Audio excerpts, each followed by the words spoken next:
Assalamualaikum guys, oke kembali lagi bersama Draft Movie Review. Piye kabar Rek? Terima kasih buat para penonton setia Draft Movie dimanapun kalian berada. Semoga kalian semua selalu sehat ya. Kali ini Draft Movie sudah merangkum sebuah film yang berjudul Polis Giri. Bagaimanakah keseruan filmnya? Gak perlu banyak basa-basi, ini dia alur ceritanya.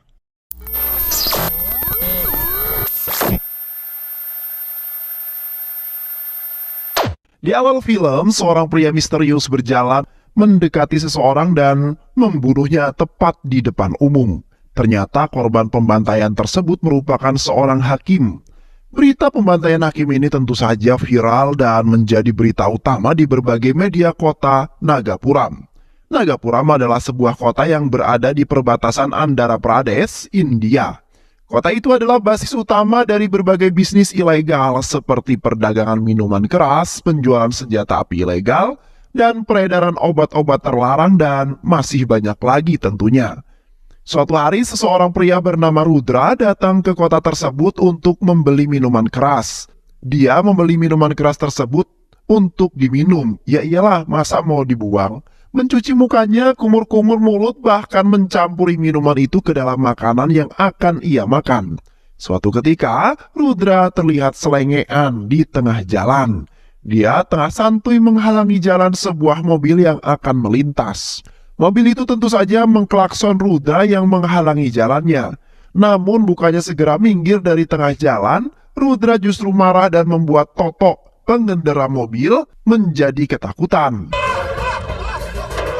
Toto adalah seorang pria beragama Hindu yang hendak pergi ke rumah calon istrinya yang bernama Seher. Namun sesampainya di sana, Seher justru kabur dari rumahnya bersama sang ayah. Seher tak ingin putrinya menikah dengan Toto yang beragama Hindu. Dia hanya ingin Seher menikah dengan laki-laki Muslim. Namun istrinya terus mendesak dan menjodohkan Seher dengan Toto. Dia ingin Seher menikah dengan laki-laki yang beragama Hindu. Di tengah pelarian tersebut, Seher dan ayahnya menyaksikan Rudra yang sedang dikejar-kejar oleh massa karena mencuri sepeda motor. Namun anehnya, bukannya kabur membawa motor curiannya tersebut, Rudra justru pergi ke kantor polisi dan melaporkan kepada Inspektur Javon bahwa dirinya telah mencuri satu sepeda motor. Inspektur Javon lalu mengatakan kepada Rudra, jika Rudra ingin memberikan saya sejumlah uang, maka dia tidak akan meneruskan kasus pencurian ini. Rudra menuruti kata-kata Inspektur Javon, dia memberikan sejumlah uang untuk menyuap Inspektur Javon. Namun bukannya pergi dari sana, Rudra kembali melaporkan kepada Inspektur Javon bahwa dia juga telah mencopet dompet milik seorang pria. Inspektur Javon kembali mengatakan kepada Rudra, jika dia memberikannya sejumlah uang, maka Inspektur Javon tidak akan melanjutkan kasus pencopetan tersebut. Rudra kembali menuruti permintaan Inspektur Javon. Dia menyerahkan uangnya, kemudian pergi dari sana. Namun tak lama kemudian, Inspektur Javon menyadari bahwa dompet yang dicopet oleh Rudra adalah dompet miliknya. Rudra lalu pergi ke sebuah perdagangan senjata ilegal. Dia meminta agar pedagang tersebut menunjukkan semua senjata yang dimiliki oleh mereka semua. Rudra lalu mengambil sebuah pistol dan menodongkan kepada penjual. Dia mengancam agar penjual tersebut memberikan semua uang miliknya kepada Rudra. Penjual yang takut dengan ancaman Rudra tentu saja memenuhi permintaannya tersebut. Dia memberikan semua yang dimilikinya kepada Rudra. Setelah tujuannya tercapai, Rudra lalu pergi dari sana dan kembali menjalankan aksinya. Kali ini Rudra pergi ke markas ketua gangster di kota Nagapuram yang bernama Veramani. Veramani mengira bahwa Rudra adalah seorang pembantai bayaran. Kemudian Veramani meminta Rudra bekerja di bawah naungannya. Dia berjanji akan memberikan Rudra uang yang sangat banyak jika berhasil membantai seseorang. Rudra juga akan dibantu oleh seorang polisi dalam menjalankan tugasnya nanti. Tapi sebelum itu, Veramani ingin menguji Rudra terlebih dahulu. Dia ingin melihat beberapa akurat Rudra dalam menembak sasarannya. Rudra diminta untuk menembak target yang ada jauh tepat di depannya sana. Namun bukannya menembak target tersebut, Rudra justru menembak kepala Veramani tepat di hadapan anak buahnya. Anak buah Veramani tentu saja terkejut dengan hal tersebut. Mereka murka dan langsung menyerang Rudra. Rudra dikeroyok, namun dia berhasil menghajar dan melibas mereka semua dengan sangat mudah. Di sisi lain, seorang polisi yang tadi ada di sana menghubungi kantornya untuk meminta bantuan, namun hal tersebut diketahui oleh Rudra. Rudra ingin menghabisi polisi itu, namun tiba-tiba sekelompok polisi yang tadi dipanggil sudah sampai ke lokasi dan langsung menodongkan Rudra. Polisi tadi menjelaskan kepada rekan-rekannya bahwa Rudra telah menghabisi Veramani. Namun Rudra mengatakan kepada mereka semua bahwa Veramani memang layak untuk dihabisi. Dia adalah seorang yang sudah membunuh hakim. Polisi-polisi yang ada di sana tentu saja bingung bagaimana mungkin Rudra mengetahui bahwa Veramani adalah pelaku pembantaian itu, sedangkan polisi saja masih belum menemukan tersangkanya. Salah satu dari polisi itu kemudian bertanya, siapakah Rudra yang sebenarnya? Rudra dengan lantang menegaskan bahwa dirinya adalah Rudra Aditya Devraj, seorang wakil komisaris yang baru saja dipindah tugaskan dari kota Mumbai. Dia akan membasmi semua kejahatan kecil maupun kejahatan besar yang ada di kota ini, ujar Rudra. Semua polisi yang ada di sana sontak saja langsung memberikan hormat kepada Rudra. Rudra lalu mengatakan kepada polisi yang tadi terlibat dan menjadi anak buah Veramani akan dipecat dan ditahan dengan dakwaan konspirasi kejahatan. Suatu hari sebuah rombongan mobil datang ke kota Nagapuram. Rombongan itu disambut meriah oleh pejabat-pejabat penting yang ada di sana. Ternyata rombongan itu adalah rombongan dari seorang yang bernama Nagori Subramaya. Nagori adalah mafia terbesar yang mengendalikan banyak bisnis ilegal di kota Nagapuram. Dia adalah mafia yang paling ditakuti di kota itu. Bahkan para pejabat, polisi, dan menteri pun tunduk di hadapannya. Nagori selalu memberikan komisi uang suap untuk membungkam mereka. Di sisi lain, Rudra sedang mengumpulkan semua anak buahnya untuk memperkenalkan diri. Rudra adalah sosok yang menakutkan bagi anak buahnya. Dia tak segan-segan memberikan hukuman kepada anak buahnya jika terbukti lalai dan bersalah dalam melaksanakan tugas.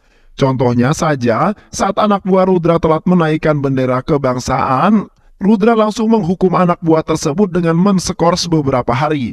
Rudra mengatakan kepada anak buahnya, kalian boleh membiarkan penjahat di kota ini bebas, namun kalian tidak boleh membiarkan masyarakat disakiti. Kita harus menunjukkan bahwa polisi memang melindungi dan mengayomi masyarakat. Rudra lalu memanggil Inspektur Javen dan menunjuknya sebagai tangan kanan untuk mengurusi semua kejahatan di kota ini. Inspektur Javen yang masih loloh kemudian bertanya kepada wakil komisaris Rudra, "Pak, Anda ini sebenarnya polisi atau seorang penjahat sih? Kemarin Anda mencuri motor dan mencopet dompet saya. Sekarang Anda menjelaskan bahwa Anda adalah wakil komisaris polisi di wilayah ini." Rudra lalu menjawab pertanyaan Javen. "Saya adalah keduanya, Javen. Saya adalah polisi sekaligus penjahat," ujar Rudra. Sejak hari itu operasi penggerebekan besar-besaran pun dilakukan oleh Inspektur Javen di bawah naungan Rudra. Polisi menutup, menyegel, dan menghancurkan banyak bisnis ilegal yang ada di kota Nagapuram. Nagori yang mengetahui banyak bisnisnya ditutup dan dihancurkan oleh Rudra tentu saja kesal. Dia memerintahkan anak buahnya untuk mencari keberadaan Rudra. Keesokan harinya sebuah pencurian terjadi di toko emas. Pemilik toko itu menghubungi polisi untuk segera datang ke tempatnya. Namun tak lama kemudian Rudra datang ke toko itu tanpa menggunakan pakaian dinas. Seher yang kebetulan ada di sana langsung menuduh Rudra sebagai pelaku pencurian emas tersebut. Inspektur Javen beserta anak buahnya yang baru saja datang kaget melihat Rudra yang ada di sana. Mereka memberikan hormat kepada Rudra. Javen menjelaskan kepada semua orang bahwa Rudra adalah wakil komisaris Nagapuram yang baru. Semua orang terkejut mendengar hal tersebut. Rudra lalu membuktikan bahwa dirinya bukanlah pelaku pencurian emas. Rudra menemukan emas yang dicuri di dalam tas milik Seher. Tapi Rudra tak menuduh Seher begitu saja. Dia mengatakan bahwa emas itu sengaja ditaruh oleh pelaku pencurian untuk menyelamatkan dirinya. Tak berselang lama, Rudra akhirnya menemukan pelaku pencurian emas tersebut dan membawanya ke kantor polisi. Seher lalu berterima kasih kepada Rudra. Namun setelah itu dia juga bertanya kepada Rudra mengapa Rudra yang merupakan wakil komisaris malah mencuri motor kemarin. Tapi Rudra sama sekali tak menjawab pertanyaan Seher dan pergi dari sana. Keesokan harinya Rudra datang menemui Nagori di rumahnya. Nagori sangat senang karena Rudra ada di hadapannya. Kini ia tak perlu repot-repot lagi mencari keberadaan Rudra. Nagori mengatakan kepada Rudra bahwa dia tahu semua tentang Rudra. Rudra lalu menanggapi perkataan Nagori bahwa dia juga tahu semua hal tentang Nagori. Puluhan bisnis-bisnis ilegal di sini adalah milik Nagori. Toko minuman keras, rumah bordil, perdagangan senjata api ilegal, semuanya adalah milik Nagori.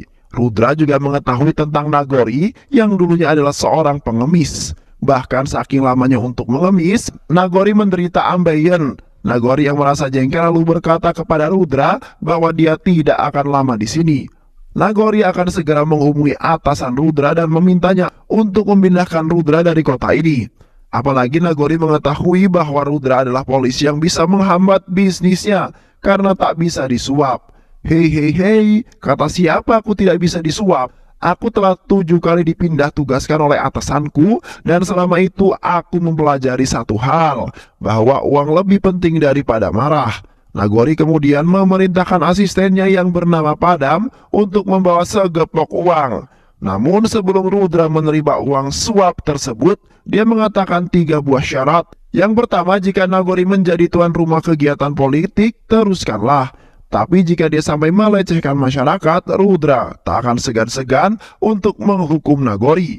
Yang kedua, Rudra sama sekali tidak tertarik dengan bisnis ilegal melainkan milik Nagori. Tapi jika sampai anak buahnya memeras uang rakyat, maka dia tidak akan segan untuk menghajar mereka dimanapun mereka berada. Yang ketiga, Rudra mengetahui bahwa Nagori memiliki toko miras ilegal. Rudra tidak akan ikut campur dalam bisnis itu jika Nagori memindahkan toko mirasnya yang ada di dekat sekolah dan yang ada di rumah. Ibadah di tempat lain, Nagori lalu setuju dengan syarat yang diberikan oleh Rudra. Dan Rudra pun mendapatkan segepok uang suap tersebut. Sejak saat itu Nagori dan Rudra menjadi sahabat. Ketegasan Rudra dalam memberantas kejahatan membuat dirinya selalu diserang oleh orang-orang yang tak dikenal. Suatu hari seorang tak dikenal ingin membunuh Rudra, namun Seher yang melihat itu dari kejauhan dan tak diam begitu saja. Dia langsung melempar HP-nya kepada Rudra dan berhasil menyelamatkan Rudra. Seher lalu melambai kepada Rudra sebelum pergi dari sana. Nampaknya Seher mulai jatuh cinta kepada Rudra. Sejak saat itu mereka terus berkomunikasi dan akhirnya saling jatuh cinta.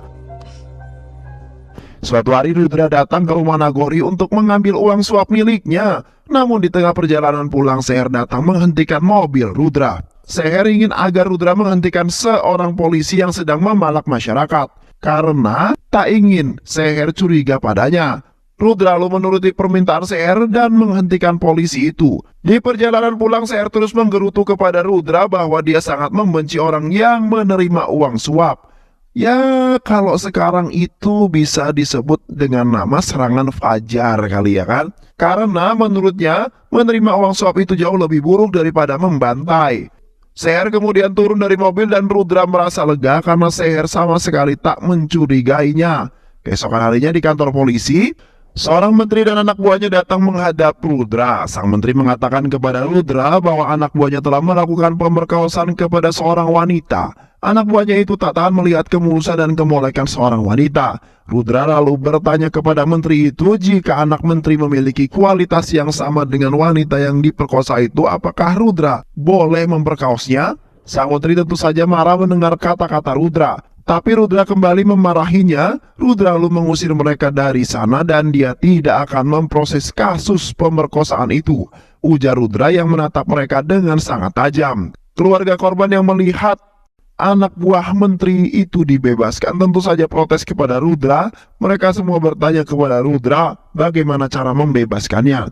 Pelaku pemerkosaan itu dan tidak menghukumnya, padahal jelas-jelas bahwa anak buah menteri itu telah melakukan tindak kejahatan pemerkosaan. Rudra kemudian menjelaskan kepada keluarga korban bahwa hukum tidak akan bisa menjerat orang tersebut karena orang itu merupakan anak buah menteri. Namun kalian tidak perlu khawatir karena dirinya lah yang akan menghukum anak buah menteri tersebut, ujar Rudra. Tak lama kemudian beberapa orang kembali datang ke kantor Rudra untuk menyampaikan keluhannya. Mereka mengeluhkan tentang pom bensin yang telah melakukan kecurangan karena mengurangi takaran pengisian bensin. Rudra sama sekali tidak menanggapi laporan tersebut karena dia tidak memiliki wewenang untuk menyelesaikan masalah itu. Tapi ketika masyarakat menunjukkan seorang wanita yang telah dianiaya, Rudra seketika murka dan berubah pikiran. Rudra langsung datang ke pom bensin yang dimaksud dan menghajar pegawai yang melakukan penganiayaan hingga babak belur. Usut punya usut, ternyata pom bensin itu milik Nagori. Anak buah Nagori yang mengetahui hal tersebut langsung datang dan menyerang Rudra. Mereka berusaha untuk melukai Rudra. Namun Rudra dengan mudah mengalahkan mereka semua. Rudra lalu menyegel pom bensin tersebut. Nagori yang mengetahui hal tersebut tentu saja marah. Nagori lalu pergi bersama anak buahnya untuk mencari Rudra. Mereka mencegat Rudra yang tengah asik bermesraan dengan Seher di dalam mobil. Nagori lalu mengancam Rudra dan menyampaikan keluhannya. "Hei Rudra, mengapa kamu tega sekali menyegel pom bensin milikku itu, ha? Padahal aku tidak pernah lupa memberikanmu uang suap. Jika kau sampai melakukan hal seperti ini lagi, maka aku pasti akan menghabisimu," ujar Nagori. Nagori lalu pergi meninggalkan Rudra di sana. Tak lama kemudian, Seher yang mengetahui fakta tersebut juga pergi meninggalkan Rudra dengan perasaan kecewa.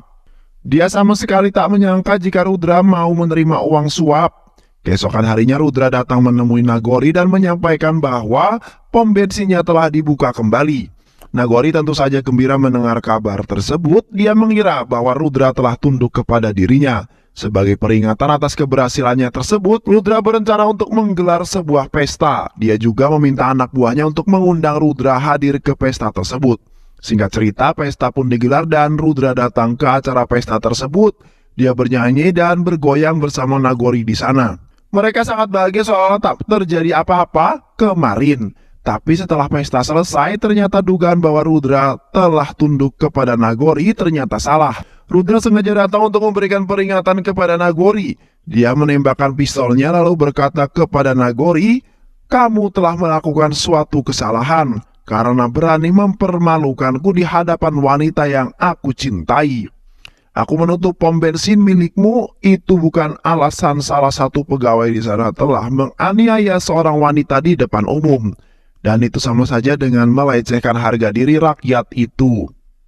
Aku sudah mengatakan kepadamu bahwa aku akan menghukum siapa saja yang berani melakukan hal keji," ujar Rudra. Rudra juga menegaskan kepada Nagori bahwa dia menerima uang suap itu hanya untuk menutupi kasus kejahatan Nagori, bukan untuk melarang dirinya bertugas. Di sisi lain, Seher yang sudah mengetahui bahwa Rudra menerima suap membuat nafsu makannya hilang. Tapi tak lama kemudian, sekelompok pria datang untuk menculik Seher. Ternyata penculikan Seher itu diperintahkan oleh Rudra. Rudra yang sengaja memiliki leher untuk menjelaskan tentang uang suap tersebut. Rudra tak ingin dirinya dipindah tugaskan cuma gara-gara menghalangi bisnis para mafia. Rudra ingin memberantas kejahatan di kota ini. Oleh karena itu, untuk mewujudkan keinginannya, maka dia harus mendekati para mafia. Itulah mengapa dia sengaja menerima uang suap agar para mafia sama sekali tidak curiga.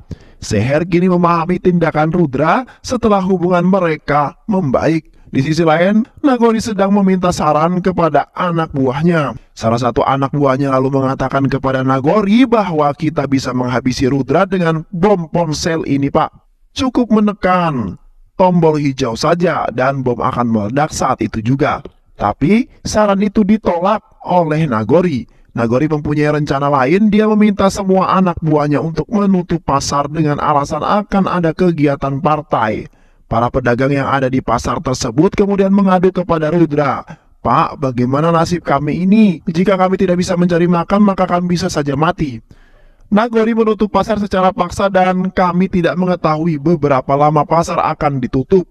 Rudra yang mendengar hal tersebut meminta mereka untuk berjualan di sana. Nagori yang mengetahui hal itu kemudian mengirimkan anak buahnya untuk mengobrak-abrik pasar. Namun di saat yang bersama, Rudra juga datang bersama jajaran kepolisian. Awalnya mereka sama sekali tak takut dengan kedatangannya. Tapi ketika Rudra mengeluarkan parang dan tak segan-segan akan menghabisi mereka, seketika nyali mereka pun saat itu langsung menciut. Mereka pergi meninggalkan pasar. Semua orang bersorak dan bangga kepada Rudra, namun tidak dengan Nagori. Dia menjadi gerah kepada Rudra berhasil menjadi pahlawan oleh masyarakat. Singkat cerita, Rudra baru saja menikah dengan Seher. Upacara pernikahan pun digelar dengan sangat meriah. Tapi tak lama kemudian acara terpaksa harus dihentikan. Mereka tidak mengatakan apapun kepada Rudra. Mereka hanya ingin Rudra segera ikut mereka ke dalam pasar. Dan sesampainya di sana, betapa syoknya Rudra melihat banyak orang yang sudah tewas menjadi mayat. Mereka lalu mengatakan kepada semua orang, ini adalah perbuatan anak buah Nagori. Bagaimana para pedagang dan masyarakat dengan meledakkan bom yang mereka bawa. Rudra yang sudah sangat murka tanpa pikir panjang lagi langsung menerobos masuk ke dalam rumah Nagori. Kedatangan Rudra sudah dinanti-nanti oleh Nagori. Nagori berkata kepada Rudra, "Hei pengantin baru, bagaimana kado yang kukirimkan tadi sangat luar biasa bukan?" Rudra yang penuh amarah mengancam akan membuat Nagori membayar semua perbuatannya tersebut. Dia bersumpah atas nama wakil komisaris polisi, Rudra Aditya Devarats, dia akan membuat Nagori kembali menjadi pengemis seperti dahulu kala. Rudra lalu pergi dari sana, namun sebelum itu Nagori dengan santai memperingatinya, "Kau tidak akan mampu melakukan hal itu karena sebentar lagi kau akan dipindah tugaskan oleh atasanmu." Tapi Rudra kemudian berkata kepada Nagori, "Ini adalah surat perpindahan tugas yang telah diberikan oleh atasanku. Di dalam surat ini, aku akan segera dipindahkan 7 hari lagi. Dan itu adalah waktu yang cukup bagiku untuk menghancurkan dirimu." Rudra lalu pergi dari sana dan langsung mengganti seragamnya. Rudra mulai bergerak untuk menyegel semua usaha milik Nagori. Rumah-rumah bordil Nagori, truk-truk barang ilegal Nagori, toko-toko miras milik Nagori, perusahaan tambang batu milik Nagori, adalah agen perumahan milik Nagori, dan usaha perikanan mobil Nagori dan usaha perikanan milik mobil semuanya telah disegel dan ditutup oleh Rudra. Nagori yang mengetahui hal tersebut tentu saja murka. Dia meminta anak buahnya untuk segera menculik Seher dan membantunya kemarin. Tapi aksi penculikan itu diketahui oleh Rudra. Dia sedang dikejar oleh beberapa preman. Beruntung Rudra dan anak buahnya sampai tepat waktu. Mereka berhasil menunjukkan Seher dan menyelamatkannya. Keesokan harinya saat Rudra ingin membelah dan menikmati durian Seher, sebuah telepon masuk dan mengganggu kesenangan Rudra. Penelpon itu mengatakan bahwa sebuah bom telah ditemukan di pasar. Rudra yang mendengar hal itu langsung bergegas pergi ke pasar bersama tim genggamannya. Namun sesampainya di sana, Rudra yang telah melakukan pengecekan tak menemukan beberapa bom tersebut. Sang penelpon lalu mengatakan kepada Rudra bahwa bom itu berada di rumah sakit. Rudra bersama timnya langsung menuju rumah sakit, namun kembali tidak menemukan keberadaan bom tersebut. Sang penelpon lalu kembali mengatakan kepada Rudra bahwa bom itu berada di bawah patung persis di seberang pom bensin. Rudra lagi-lagi langsung pergi ke sana, namun sesampainya di sana ternyata padam. Asisten Nagori dan seorang menteri anteknya, Nagori telah mempermainkan Rudra. Rudra lalu ditelepon oleh komisaris. Komisaris marah kepada Rudra telah mempermainkan anak buahnya. "Kamu sudah membawa anak buahku pergi ke berbagai tempat namun tak menemukan bom tersebut. Pergerakanmu itu telah mengganggu aktivitas masyarakat," ujar sang komisaris. Namun Rudra mengatakan kepada atasannya itu bahwa bom tersebut benar-benar ada. Dia telah menemukannya persis di bawah patung yang berada di seberang pom bensin. Bom itu berada di dalam mobil asistennya Nagori dan seseorang menteri. Rudra lalu menyurutkan api ke dalam tangki mobilnya, padam, dan mobil itu meledak seolah karena ledakan bom. Nagori semakin geleng-geleng kepada bagaimana cara untuk menyingkirkan Rudra. Dia lalu menghubungi komisaris yang ternyata tunduk kepada Nagori. Komisaris meminta Rudra membawa 1 batalion pasukannya untuk mengawal pawai seorang MLA bernama Prasat. Tapi Rudra meminta atasannya itu untuk membatalkan izin acara pawai tersebut. Rudra menilai jika pawai tetap dilakukan, maksimal ada kemungkinan bakal terjadi sebuah kerusuhan. Walaupun begitu, komisaris tetap berpegang teguh pada pendiriannya. Ini adalah perintah pengantin Rudra. "Kerjakanlah, jika terjadi sesuatu aku yang akan bertanggung jawab." Komisaris juga menambahkan agar Rudra segera berdamai dengan Nagori, agar tidak ada masalah lagi yang terjadi. Tapi Rudra tidak memperdulikannya. Di sisi lain, Nagori dan anak buahnya sedang menyusun rencana untuk menghabisi Rudra saat acara pawai nanti. Tapi Rudra yang mengetahui bahwa Nagori ingin membunuhnya saat acara pawai, tentu saja tidak tinggal diam. Dia mengumpulkan seluruh anggotanya dan merencanakan sesuatu. Keesokan harinya acara pawai pun digelar. Rudra dan anak buahnya berhasil memegang kendali jalannya pawai tersebut. Satu persatu rencana Nagori berhasil dipatahkan oleh Rudra. Rudra berhasil menutup sebuah toko tempat Nagori menyembunyikan senjata miliknya. Dia juga berhasil menutup sebuah jalan yang mengarah pada gudang penyimpanan senjata milik Nagori. Rudra menggiring Nagori dan rombongannya itu seperti kawanan bebek. Hingga sampai di suatu jalan, para pedagang yang di sana menyerang rombongan pawai tersebut. Kerusuhan pun terjadi, pertikaian tak dihindarkan lagi. Ternyata kerusuhan itu adalah rencana Rudra. Dia bekerja sama dengan seluruh pedagang untuk menciptakan sebuah kerusuhan tersebut. Di tengah kerusuhan, Rudra mengambil sebuah pistol ilegal yang sudah dipersiapkannya. Rudra lalu membunuh MLA. MLA yang menjadi antek Nagori. Dan saat Rudra melihat anak buah menteri yang dulu pernah memperkaos seseorang wanita, dia lalu memberitahukan orang tersebut kepada abangnya korban. Abangnya korban tanpa banyak basa-basi lagi langsung mengejar anak buah menteri tersebut dan membacoknya hingga tewas. Ternyata aksi Rudra yang membunuh para MLA itu diketahui oleh salah satu anak buah Nagori. Dia lalu melaporkan hal itu kepada komisaris. Komisaris tentu saja marah kepada Rudra. Namun Rudra berhasil mengelak tuduhan tersebut. "Pak, ini pistolku, pelurunya pun masih penuh. Bagaimana mungkin jika aku yang menembaknya, sedangkan peluru pistolku masih penuh? Itu artinya bukan akulah yang menembaknya. Kau tahu siapa aku dan aku tidak mungkin menembak tanpa izin darimu." Komisaris tak mampu berkata apa-apa. Rudra juga menambahkan kepada komisaris bahwa aku sudah memperingatimu jika ada kemungkinan terjadi kerusuhan dan kau mengatakan bahwa kau yang akan bertanggung jawab penuh atas kerusuhan tersebut. Kini komisaris mati kutu di hadapan Rudra. Dia benar-benar tak mengira bahwa Rudra telah mengatur semua ini. Nagori yang tak terima dengan kematian anak buah dan antek-anteknya itu kemudian datang ke kantor polisi dan menuntut Rudra. Tapi Rudra mengatakan kepada Nagori bahwa kita ini impas. Kau sudah membunuh orang-orang di pasar dan aku telah membalaskan dendam mereka. Namun aku tak akan berhenti sampai di situ saja. Aku akan membuktikannya sumpahku padamu. Aku akan membuatmu kembali menjadi pengemis seperti dulu. Dan saat kau bertemu denganku nanti, aku akan mengatakan maaf. Aku tidak memiliki uang receh, kawan. Setelah perdebatan tersebut, Rudra kembali melancarkan aksinya. Kali ini dia menargetkan Padam, asisten Nagori. Rudra berhasil menculik Padam.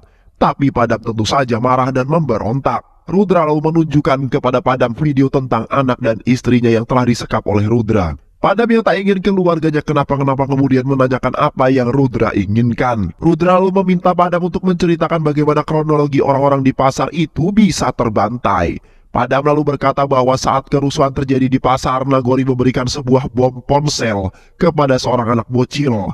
Dia mengatakan kepada anak bocil itu bahwa orang-orang yang bisa menghentikan kerusuhan ini hanyalah Rudra seorang. Nagori meminta anak kecil itu untuk pergi ke ayahnya dan ketika dia sudah sampai ke ayahnya, tekanlah tombol hijau ini. Maka Rudra akan menjawab panggilanmu nanti. Saat itu juga bom kemudian meledak dan menewaskan orang-orang yang ada di sana. Rudra lalu membawa Padam untuk bertemu dengan pemasok bom tersebut.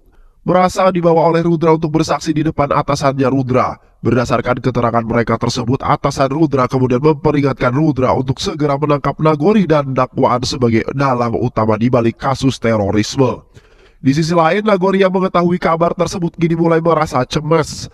Dia meminta komisaris untuk melakukan sesuatu. Nagori tak ingin hidupnya hancur seperti dulu. Komisaris lalu bergerak dan memanggil Rudra untuk datang ke sebuah pertemuannya. Sebelum sampai di pertemuan itu, Rudra diwajibkan untuk mengisi daftar hadir. Dia menulis namanya dan mengambil pena yang ada di sana. Sesampainya di tempat pertemuan, ternyata Rudra sudah ditunggu oleh banyak orang penting yang ada di sana. Mereka adalah para MLA setempat, anggota parlemen, menteri atasannya Rudra, dan senior-senior Rudra dari kepolisian. Mereka sepakat untuk meminta Rudra berhenti mengganggu Nagori. Namun Rudra menjelaskan kepada mereka semua bahwa Nagori adalah seorang penjahat dan harus segera ditangkap. Salah satu dari orang-orang itu mengatakan kepada Rudra, "Kau adalah polisi yang tidak jujur. Kau juga menerima uang suap dari Nagori. Lantas, apa bedanya kamu dengan penjahat itu sendiri?" Tak lama kemudian seorang bawahan Rudra datang memberikan sebuah dokumen. Ternyata dokumen itu berisi tentang laporan uang suap yang diterima Rudra. Pertama, Rudra menggunakan uang suap sebesar 2 juta untuk diberikan kepada pengemis. Kedua, Rudra memberikan uang suap sebesar 1 juta kepada masyarakat yang rumahnya digusur oleh Nagori. Dan yang ketiga, Rudra memberikan uang suap yang tersisa kepada anak yatim piatu yang tewas karena ledakan bom milik Nagori.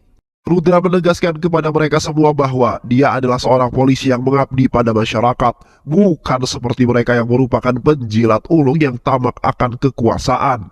Mereka yang mendengar hal tersebut tentu saja marah dan tidak terima. Mereka lalu mengeluarkan senjata untuk menakut-nakuti Rudra. Namun Rudra dengan bijak mengeluarkan pena yang tadinya diambilnya. Rudra mengatakan kepada mereka semua bahwa di pena ini terdapat sebuah kamera yang bisa merekam muka dan suara mereka. Rudra lalu mengarahkan pena itu ke semua orang-orang yang ada di sana. Mereka hanya bisa pasrah dan tertunduk malu. Rudra kemudian pergi dari ruangan tersebut untuk menangkap Nagori. Sementara itu komisaris terlihat sedang menghubungi Nagori. Dia mengatakan bahwa dirinya gagal menghentikan aksinya Rudra. Komisaris meminta Nagori mempersiapkan diri karena Rudra akan segera datang untuk menangkap Nagori. Nagori yang kesal kemudian menghentakkan tangannya ke kaca meja. Hentakan itu membuat kaca meja pecah dan melukai tangan Nagori. Tak lama kemudian Rudra sudah sampai ke kediaman Nagori. Rudra bersama anak buahnya menelusuri setiap ruangan untuk mencari Nagori. Namun Nagori tidak ada di rumah tersebut. Nagori telah terlebih dahulu pergi dari rumah itu untuk menyelamatkan diri. Pencarian besar-besaran pun dilakukan oleh Rudra dan anak buahnya. Namun pencarian tersebut masih belum membuahkan hasil. Hari-hari terus berlalu hingga sampai pada hari ke-6. Hamin 1 sebelum Rudra akan dipindah tugaskan. Beberapa media datang untuk mewawancarai Rudra. Mereka mengatakan kepada Rudra bahwa ini adalah hari ke-6 dan Rudra masih belum menemukan Nagori. Apa yang harus awak media nanti katakan kepada masyarakat? Katakan saja fakta yang sebenarnya, ujar Rudra. Hingga hari ke-6 sebelum wakil komisaris dipindahkan, pihak kepolisian masih belum bisa menemukan Nagori. Nagori masih menjadi buronan polisi. Di sisi lain, Seher yang mengetahui keadaan suaminya tersebut mengajak Rudra untuk berdoa di sebuah kuil yang jaraknya cukup jauh dari kota Nagapuram. Seher mengatakan kepada Rudra bahwa kuil ini adalah kuil yang sangat sakral. Jika kita berdoa di sini, maka doa kita akan segera dikabulkan. Setelah selesai berdoa, Rudra lalu menghampiri seorang pengemis di kuil tersebut. Dia mengatakan kepada pengemis itu bahwa dia sama sekali tidak memiliki uang receh untuk diberikan. Setelah mendengar kata-kata Rudra, pengemis itu kemudian membuka kain tudungnya dan ternyata pengemis itu adalah Nagori. Rudra mengetahui jika pengemis itu adalah Nagori. Setelah pertama kali datang ke kuil, dia melihat pengemis yang kesulitan duduk diam di tempat. Saat itu juga Rudra ingat bahwa Nagori menderita penyakit wasir alias ambeien. Nagori lalu dibawa Rudra ke suatu tempat. Namun anak buahnya terus menghalangi langkahnya Rudra. Rudra diserang oleh anak buah Nagori. Namun Rudra berhasil mengalahkan mereka semua.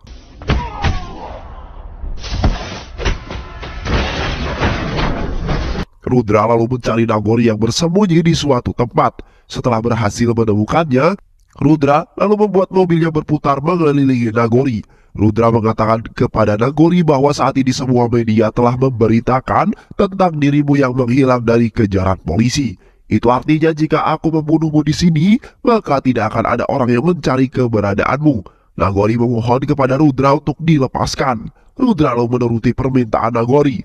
Rudra pergi menjauh dari hadapan Nagori, tapi ternyata dia pergi bukan untuk melepaskan Nagori, melainkan untuk menghabisinya. Mobil Rudra yang dari tadi berputar mengelilingi Nagori ternyata sudah mengucurkan bensin. Rudra lalu menembak mobil tersebut dan membuatnya meledak. Tubuh Nagori terbakar dengan dahsyat dan akhirnya dia meninggal dunia. Dan film pun selesai. Terima kasih udah nonton video ini sampai akhir. Semoga kalian semua terhibur. Jangan lupa subscribe, like, comment, and share ya. Pisang habis dimakan Kunti. Kunti dilepas banyak maunya. Salam undur diri dari Draft Movie. Dan terima kasih buat penonton semuanya. Draft Movie pamit. Sehat selalu. Wassalamualaikum warahmatullahi wabarakatuh.